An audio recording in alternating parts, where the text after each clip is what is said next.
Hello everyone. तो आज हम लोग बिगिन करते हैं एक न्यू चैप्टर के साथ, that is periodic classification of elements and this is the session 1 for this chapter. तो इस चैप्टर को धीरे धीरे हम लोग डिटेल्स में पढ़ते चलेंगे। एक्चुअली बेसिकली अगर देखा जाए तो इस चैप्टर की क्या है, अभी बिगिनिंग, राइट।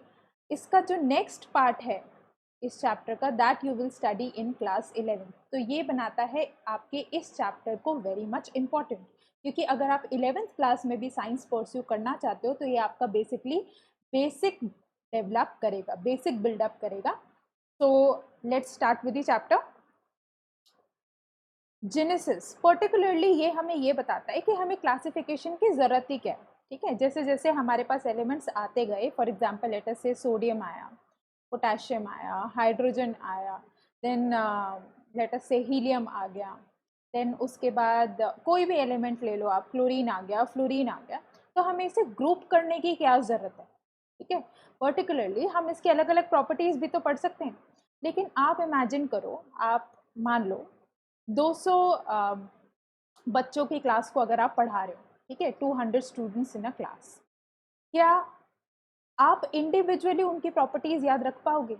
पर्टिकुलरली आप फिर भी ये याद रख लो कि हाँ, ये बच्चा पढ़ाई में अच्छा है या ये बच्चे पढ़ाई में थोड़े लेजी हैं। लेट अस से कि 10 बच्चे अच्छे हैं, 10 बच्चे बहुत ज़्यादा ही नालायक हैं। ठीक है, तो आपको उन 20 बच्चों का याद रहेगा, लेकिन जो बाकी मीडियोकर बच्चे हैं, क्या आप उनकी प्रॉपर्टीज बता पाओगे? नहीं बता पाओगे। तो हम लोग क्या करते हैं, बेसिकली इनको डिवाइड कर देते हैं as front benchers, back benchers and middle benchers let us say. अब इनकी प्रॉपर्टीज जो है वो स्टडी करना आसान हो जाएगा कि फ्रंट बेंचर्स की ये प्रॉपर्टीज है, बैक बेंचर्स की ये प्रॉपर्टीज है, और बेसिकली जो मिडिल में बैठते हैं उनकी ये प्रॉपर्टीज है। ठीक है, तो बेसिकली स्टडी की फिजिकल और केमिकल प्रॉपर्टीज एलिमेंट्स की कैसे डिफर करती हैं या कैसी है ये सब प्रॉपर्टीज, क्योंकि एक एलिमेंट की एक प्रॉपर्टी तो होती नहीं है। ठीक है, फॉर एग्जाम्पल मान लो मैंने यही याद कर दिया कि सोडियम जो है वो सॉलिड है, सोडियम ऑक्सीजन के साथ मिलकर ऑक्साइड बनाता है, सोडियम क्लोरीन के साथ मिलकर NaCl बनाता है जो कि आयनिक कंपाउंड है, सोडियम इलेक्ट्रोपॉजिटिव इन नेचर है, सोडियम मेटल है। ठीक है, तो ऐसे करके हमारे पास कितनी सारी प्रॉपर्टीज है एक एलिमेंट की। तो बेसिकली यहाँ पे हम लोग देखते हैं कि फिजिकल और केमिकल प्रॉपर्टीज को याद रखने के लिए हम लोग एलिमेंट्स क्या करते हैं, क्लासिफाई करते हैं। फॉर एग्जाम्पल जैसे एक ग्रुप ऑफ एलिमेंट्स हमने ये ले ली, तो हाँ भाई इनकी ये प्रॉपर्टी सिमिलर है। सेकेंड हम लोगों ने ये ग्रुप एलिमेंट्स ले लिए, तो हाँ इनकी ये प्रॉपर्टीज क्या है, सिमिलर है। तो ये हमें याद रखने के लिए हम लोग इसे कहते हैं genesis, that means classification of particularly elements, so that there is a ease of understanding of their physical properties as well as their chemical properties। तो आई होप आपको समझ में आया होगा कि क्यों साइंटिस्ट सालों साल लगे पड़े रहे कि हाँ भाई एलिमेंट्स को हम लोगों को ग्रुप में होना चाहिए, मतलब कि एक यू कैन से कि एक ग्रुप्स में डिवाइड कर देना चाहिए, ताकि उनके प्रॉपर्टीज जो है वो स्टडी की जा सके या फिर रिमेंबर की जा सके। Next we will begin on to early classification. तो अब देखो काम शुरू हो गया आपका क्लासिफिकेशन का। ठीक है, तो अर्ली क्लासिफिकेशन में तो सबसे पहले जिसने हमारे पास क्लासिफिकेशन के लिए अटेम्प्ट किया था दैट वाज लेवियूजर। ठीक है, लेवियूजर ने क्या करा कि वहां पे उस टाइम पे जितने भी एलिमेंट्स मौजूद थे, ठीक है, उनकी बेसिक ग्रुपिंग कर दी। ठीक है, फॉर एग्जाम्पल लेट अस से कि light, heat, air, inflammable air, इसको इसने बोल दिया गैसेस। मेटल्स को इसने बोल दिया कि antimony, silver, arsenic, bismuth, cobalt, copper, tin, iron, और ऐसे बहुत सारे ये हमारे पास क्या है, मेटल्स हैं। Sulphur, phosphorus, pure charcoal, radical, radical fluoric, radical boracic, तो बेसिकली ये क्या है, नॉन मेटल्स हैं। और chalk, magnesia, borate, clay, siliceous earth, ये हमारे पास क्या है, अर्थ्स हैं, बेसिकली जो अर्थ में फाइंड आउट होते हैं। तो इसने क्या करा कि 33 एलिमेंट्स ही उस टाइम पे डिस्कवर हुए थे। ठीक है, क्योंकि कम एलिमेंट्स डिस्कवर हुए थे और इसमें कुछ ऐसे भी कंपाउंड्स इन्वॉल्व थे जो कि एलिमेंट्स थे ही नहीं। ठीक है, अगर आप देखोगे antimony, silver, arsenic, bismuth, cobalt, ये तो एलिमेंट्स हैं, लेकिन क्या चौक एलिमेंट है? Chalk is a compound, basically SiO2 से बना हुआ होता है। ठीक है, तो चौक कंपाउंड है, क्ले भी एक क्या है, कंपाउंड है। तो उस टाइम पे कंपाउंड्स को भी पर्टिकुलरली एलिमेंट्स माना जा रहा था। ठीक है, फॉर एग्जाम्पल अगर आप देखोगे जैसे वाटर हो गया। ठीक है, वाटर को पहले हम लोग क्या बोलते थे कि एक एलिमेंट है, लेकिन बाद में हमें ये पता चला कि हाइड्रोजन को जब आप ऑक्सीजन के साथ बर्न करते हो तो हमें देता है वाटर, यानी कि वाटर एक एलिमेंट नहीं है, ठीक है। एलिमेंट तो क्या होता है कि स्मॉलेस्ट स्पीशीज होनी चाहिए, ठीक है। तो यहाँ पे अगर आप देखोगे हाइड्रोजन और ऑक्सीजन एलिमेंट है जिनको कंबाइन करके हमारे पास एक कंपाउंड बना रहा है। तो बाद में ये गलत फहमी दूर हुई थी कि water is not a element, it is a compound. तो पहले तो हम उसे क्या लेके चल रहे थे, एलिमेंट लेके चल रहे थे। तो यहाँ पे भी हमारे पास चॉक, क्ले, ठीक है, मैग्नीशिया हो गया, इनको हम लोग क्या लेके चल रहे थे, एलिमेंट्स लेके चल रहे थे। तो उसने अपनी समझदारी से सबको गैसेस, मेटल्स, नॉन मेटल्स और अर्थ्स में डिवाइड कर दिया। लेकिन एक अच्छी बात यह है कि उस टाइम पे सिर्फ 33 एलिमेंट्स थे, तो ज़्यादा उसे परेशानी नहीं हुई इन एलिमेंट्स को क्लासिफाई करने के लिए। बात तब कॉम्प्लेक्स होती गई जब हमारे पास और ज़्यादा मेटल्स आने लग गए, या और ज़्यादा नॉन मेटल्स आने लग गए, या और ज़्यादा एलिमेंट्स आने लग गए, ठीक है। फॉर एग्जाम्पल, अब यहाँ पे कहीं भी आप ऑक्सीजन नहीं देख रहे हो, ठीक है, लेकिन SiO2 का हम लोगों ने उस टाइम पे क्या बोल दिया था, एलिमेंट बोल दिया था। बाद में हमें पता चला नहीं भाई, सिलिकॉन और ऑक्सीजन तो अलग अलग एलिमेंट है, ठीक है, ये क्या है, एक कंपाउंड है। तो ऐसे कर करके हमारे पास और भी एलिमेंट्स बढ़ने लग गए। ऐसे ही हमें यहाँ पे पता चला कि वाटर जो है वो एक एलिमेंट नहीं है, हाइड्रोजन और ऑक्सीजन एक एलिमेंट है जो मिला के वाटर बनाते हैं, जो कि एक कंपाउंड है, ठीक है। तो ऐसे कर करके हमारे पास क्या होने लग गए कि एलिमेंट्स बहुत ज़्यादा बढ़ने लग गए, और बहुत ज़्यादा बढ़ने लग गए तो अब क्या करना पड़ेगा, पहले आपको उनकी प्रॉपर्टीज़ देखनी पड़ेंगी, फिर उसके बाद आपको उसे ग्रुप करना पड़ेगा, ठीक है, कि ये इस एलिमेंट के साथ मैच हो रहा है या फिर इस एलिमेंट के साथ मैच हो रहा है। तो जैसे जैसे एलिमेंट्स हमारे पास बढ़ते गए, हमारे पास परेशानी और भी ज़्यादा बढ़ती गई। नेक्स्ट हमारे पास आए थे, अच्छा, नेक्स्ट देखने से पहले हम ये देख लेते हैं कि not all these are elements but some are compounds. ये हम लोगों ने ऑलरेडी देख लिया है कि चॉक, क्ले अगर आप लेते हो तो वो एलिमेंट्स नहीं है, वो कंपाउंड्स हैं। बाद में जाके पता चला कि ये तो एलिमेंट नहीं है, ये क्या है, किसी एलिमेंट से बने हुए हैं और क्या है, अपने आप में कंपाउंड है। फिर आए हमारे पास डॉबिनियर साइंटिस्ट, इसे बोलते हैं डॉबिनियर ट्रायड, ठीक है। तो इसने एक मेथड बेसिकली प्रपोज करा। इन्होंने क्या किया कि 3-3 का सेट बना दिया, ठीक है, जैसे लिथियम, सोडियम, पोटेशियम का एक सेट, कैल्शियम, स्ट्रोंशियम, बेरियम का एक सेट, क्लोरीन, ब्रोमीन, आयोडीन का एक सेट, और सल्फर, सिलीनियम, टेलुरियम का एक सेट। बस ये यही एलिमेंट्स क्लासिफाई कर पाए थे, और एलिमेंट्स क्लासिफाई नहीं कर पाए थे। मतलब इतने सारे एलिमेंट्स में से बस वो किसको ग्रुप कर पाए थे, lithium, sodium, potassium, calcium, strontium, barium, chlorine, bromine, iodine और सल्फर, सिल्यूरियम, टेलुरियम। तो ये आपको लर्न करने हैं कि कौन से एलिमेंट्स बेसिकली ट्रायड बनाते हैं। अब क्या कंडीशन है कि इनकी एक ट्रायड बनेगी। कंडीशन ये है कि डॉबिनियर ने कहा कि लिथियम का अगर एटॉमिक वेट 7 है, सोडियम का एटॉमिक वेट 23 है और पोटेशियम का 39 है, तो अगर हम एंड के वेट्स को प्लस करें और डिवाइड करें 2 से, यानी कि किसी चीज़ का अर्थमेटिक मीन निकालें, ठीक है। मीन निकालने का मतलब क्या होता है कि आप उन सारी क्वांटिटीज़ को ऐड कर दो, that is some divided by number of quantities. तो यहाँ पे भी क्या होगा, अगर हमें लिथियम और पोटेशियम के वेट का एवरेज निकालना है तो आप लिथियम और पोटेशियम के वेट को ऐड कर दो, उसे डिवाइड कर दो 2 से, तो हमारे पास एवरेज वेट निकलेगा या मीन निकलेगा, जिसे हम लोग क्या बोलते हैं, mean weight of first and last element. तो 7 और 39 को प्लस करके डिवाइड बाय 2 अगर आप करोगे तो ये आएगा 23, जो कि एग्जैक्टली हमारे पास किससे मैच हो रहा था, सोडियम के वेट से।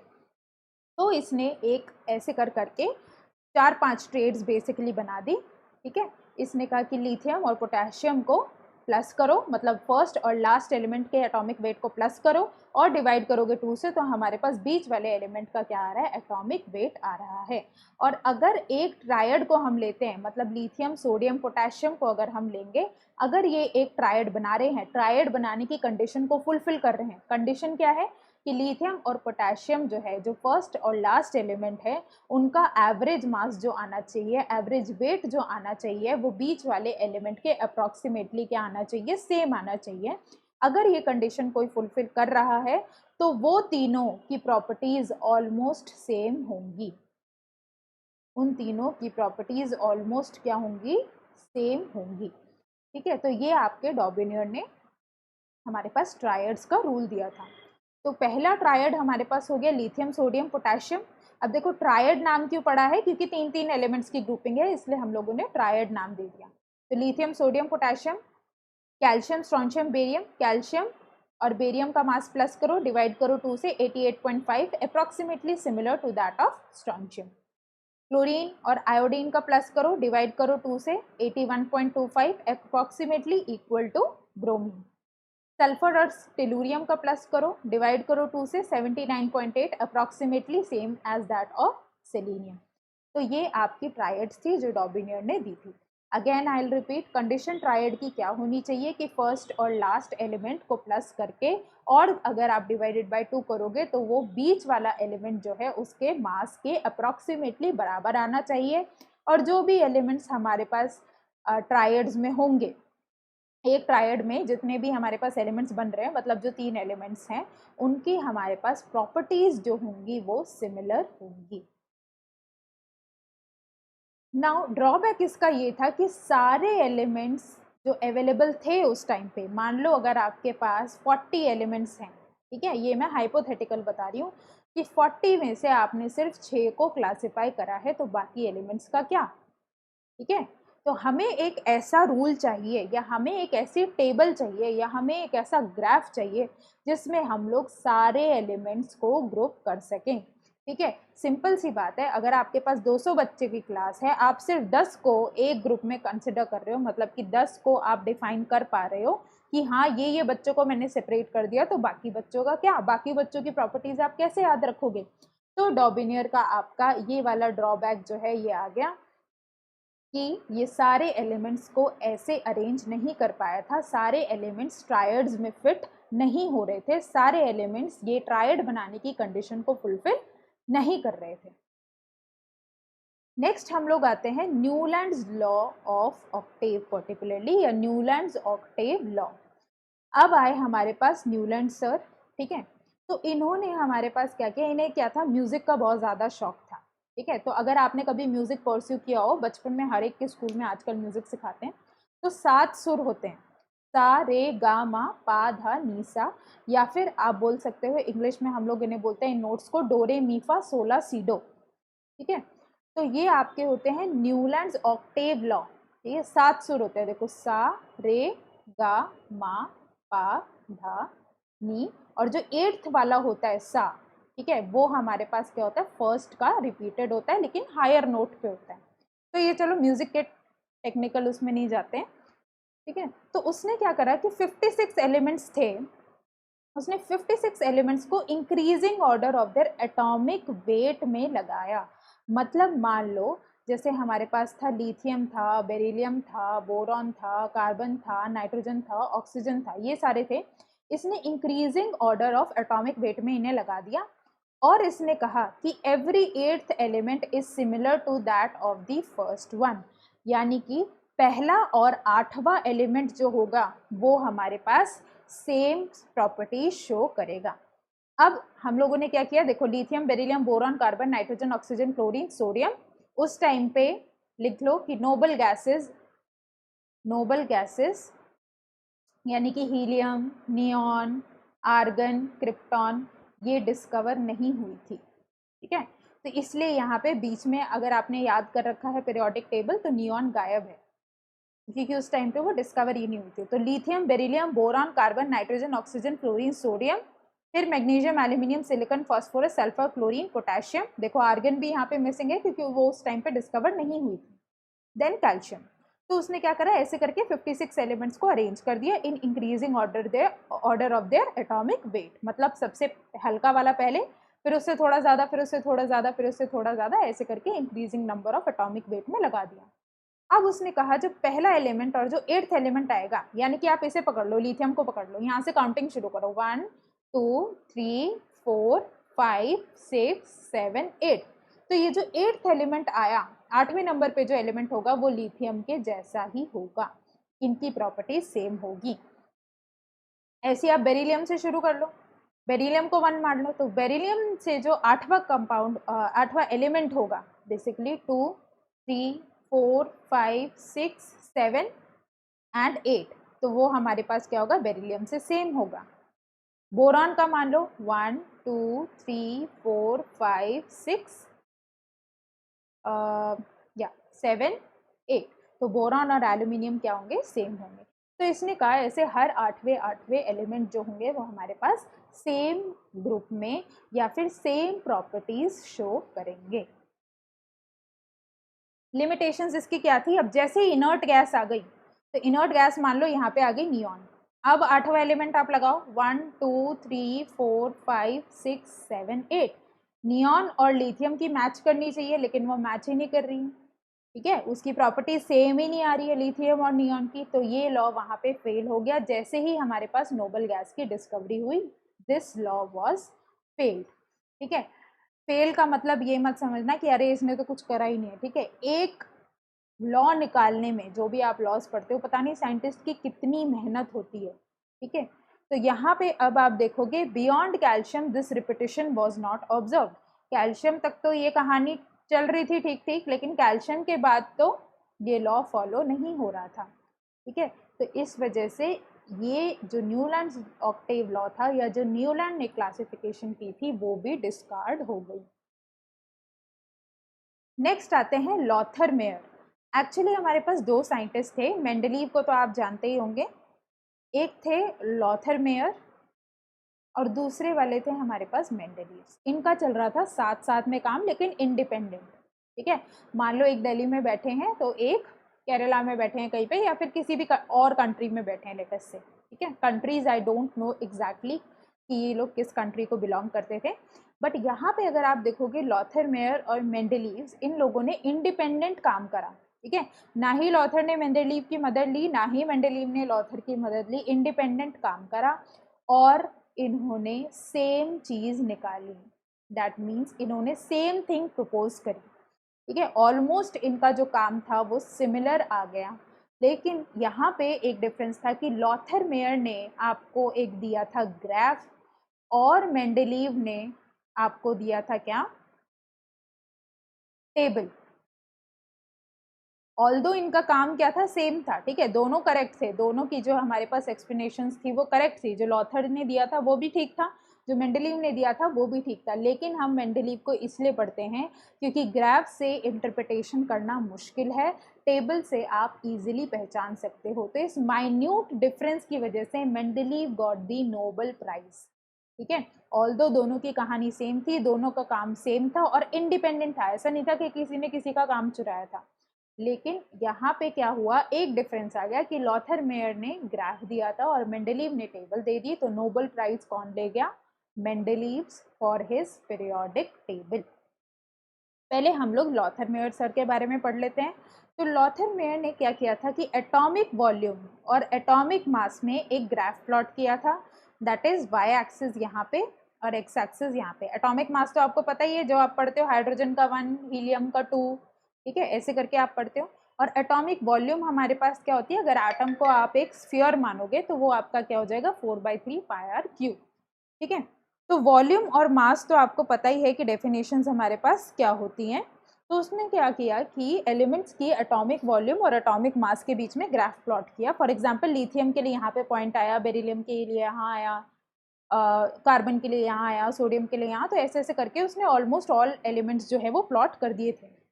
उसने देखा कि ये जो टॉप पे आ रहे हैं एकदम, उनकी सेम प्रॉपर्टीज है, जो पीक पे आ रहे हैं ना, सोडियम, पोटेशियम, रुबीडियम, सीजियम, इनकी सेम प्रॉपर्टीज हैं। फिर उन्होंने कहा कि जो डिक्रीजिंग कर्व में आ रहे हैं, देख रहे हो यहाँ से पीक से जो डिक्रीजिंग कर्व आ रहा है, डिसेंडिंग कर्व, ठीक है, जैसे मैग्नीशियम, कैल्शियम, स्ट्रॉन्शियम, बेरियम, इन सब की सिमिलर प्रॉपर्टीज हैं। फिर उन्होंने कहा देखो जो फर्स्ट वाले में आ रहे हैं, जैसे लिथियम हो गया है यहाँ पे, ठीक है, और जो यहाँ पे फर्स्ट एलिमेंट्स आएंगे बेसिकली पीक पे, उनकी भी क्या होंगी, सेम प्रॉपर्टीज होंगी। अगर आप हैलोजेंस की बात करोगे तो यहाँ पे देखो क्लोरीन आ गया जो असेंडिंग कर्व में है, देखो क्लोरीन, ब्रोमीन, आयोडीन, ठीक है। इनको अब हम क्या पढ़ते हैं, एक ही ग्रुप में तो पढ़ते हैं। तो उसने कहा कि जो भी हमारे पास कर्व में, लेटस से ये कर्व है, तो जो पीक पे आ रहे हैं सारे उनकी सेम प्रॉपर्टीज, जो यहाँ पे आ रहे हैं उनकी सारी सेम प्रॉपर्टीज, जो यहाँ पे आ रहे हैं उनकी सारी सेम प्रॉपर्टीज। तो बेसिकली आप ये याद रख सकते हो कि जो पीक पे हैं उन्हें हम बोलते हैं एल्कली मेटल्स आज की डेट में।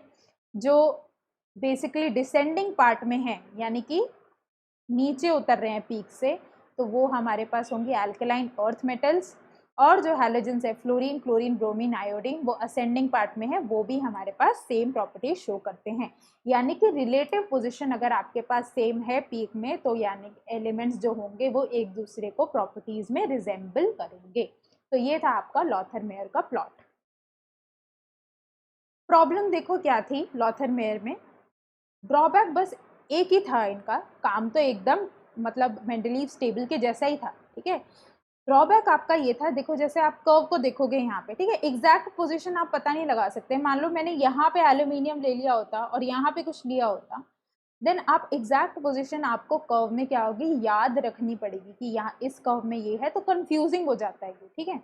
तो इस वजह से लॉथर मेयर को इतना नाम नहीं मिला था जितना मेंडलीव को मिला था, क्योंकि उसने सेम वर्क किसमें प्रपोज कर दिया था, टेबल में। और एक और चीज़ देखो कि इन्होंने क्या किया था कि असेंडिंग ऑर्डर ऑफ किस में लगाया, देखो इन्होंने लिया एटॉमिक मास।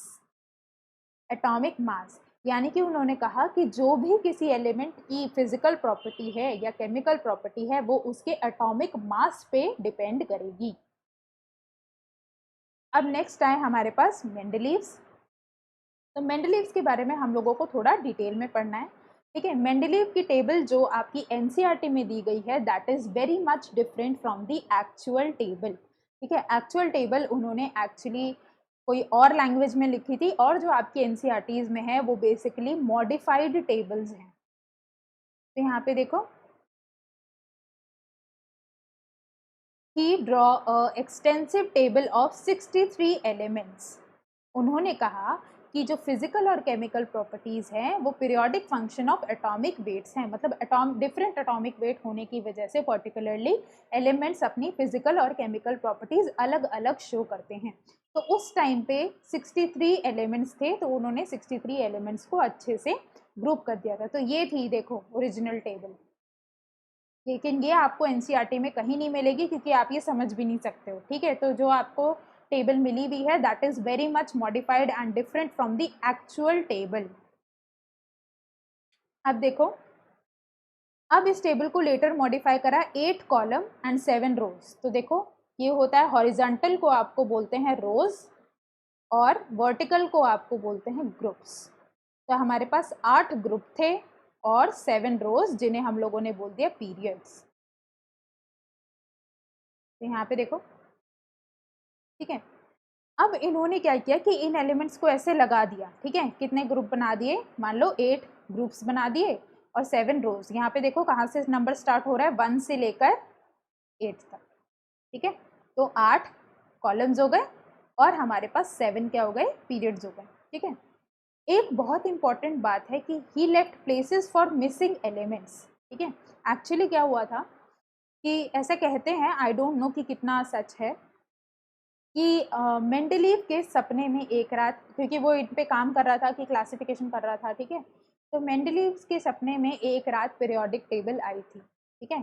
तो उन्होंने उठ के एग्जैक्टली वही पेपर पे छाप दी, ठीक है। तो that is why he was able to classify almost all the elements. अब उन्होंने एक बार स्ट्रक्चर बिठा दिया टेबल का और उसके बाद वो उसमें एलिमेंट्स फिट करना शुरू हो गए, ठीक है। तो ऐसा कहते हैं कि मेंडलीव्स के सपने में ये पीरियोडिक टेबल आई थी और उन्होंने नेक्स्ट डे जो है ये सारा पीरियोडिक टेबल जो है वो प्रपोज करा at a sheet of paper. Important बात इनकी ये है कि जो एलिमेंट्स अभी तक आए भी नहीं थे उनके लिए भी जगह छोड़ दी थी इन्होंने, ठीक है। जो एलिमेंट्स अभी तक मुझे पता भी नहीं थे उनके लिए भी इन्होंने क्या छोड़ दी थी, जगह छोड़ दी थी कि भाई कोई ऐसा एलिमेंट डिस्कवर होगा जो यहाँ पे देखो, आप यहाँ पे दिख रहा है जगह छोड़ी हुई है, इस एलिमेंट का नाम नहीं है, यहाँ पे जगह छोड़ी हुई है, इस एलिमेंट का नाम नहीं है। तो एलिमेंट के बेसिकली आप ऐसे कह लो पैदा होने से पहले ही उनका नामकरण कर दिया गया था। यानी कि यहाँ पे आप देखोगे कि स्पेसेस छोड़ दी गई थी पर्टिकुलरली एलिमेंट्स के लिए, और बोला था कि ऐसा कोई एलिमेंट आएगा जो यहाँ पे फिट होगा। और मज़े की बात ये है कि आज की डेट में वो एलिमेंट्स डिस्कवर हो गए हैं और वो एग्जैक्टली इसी प्लेस पे बैठते हैं, ठीक है। तो such is the beauty of nature particularly. अब यहाँ पे देखो, after the discovery of noble gases and rare earth modified Mendeleev's periodic table. अब क्या हो रहा था ना कि मेंडेलीव ने तो अपनी पीरियोडिक टेबल बना दी, अब जैसे जैसे और एलिमेंट्स आ रहे थे तो वो चाहते थे कि मेरा काम ही जो रहे वो मतलब सबसे ज़्यादा रिनोन्ड रहे, ठीक है। तो सिंपल सी बात है, आपने कुछ चीज़ें प्रपोज करी है, ठीक है। मान लो आपने ही कोई पीरियोडिक टेबल बनाई है और मैंने कोई नए नए एलिमेंट्स डिस्कवर कर लिए। अब आप चाहते हो कि वो जो नए एलिमेंट्स डिस्कवर हुए हैं ना, अगर वो मेरी पीरियोडिक टेबल में बैठ जाए, ठीक है, तो मेरा काम क्या हो जाएगा, और अच्छा हो जाएगा बेसिकली, क्योंकि और एलिमेंट्स जो आते जा रहे हैं वो मैं अपनी पीरियोडिक टेबल में बैठाए जा रहा हूँ। तो जैसे ही नोबल गैस की डिस्कवरी हुई और रेयर अर्थ्स, जिसे हम लोग बोलते हैं लैंथेनॉइड्स, एफ ब्लॉक एलिमेंट्स बोलते हैं हम लोग इन्हें, जिसमें लैंथेनॉइड्स एंड एक्टिनॉइड्स, इन्हें हम लोग बोलते हैं रेयर अर्थ्स, ठीक है। हम आगे जाके पढ़ेंगे कि किन्हें हम लैंथेनॉइड बोलते हैं, किन्हें हम एक्टिनॉइड बोलते हैं, किन्हें हम एल्कली मेटल बोलते हैं, किन्हें हम एल्कलीन अर्थ मेटल बोलते हैं। ये सब आपके अभी सिलेबस में नहीं है, you will learn in class 11th in detail.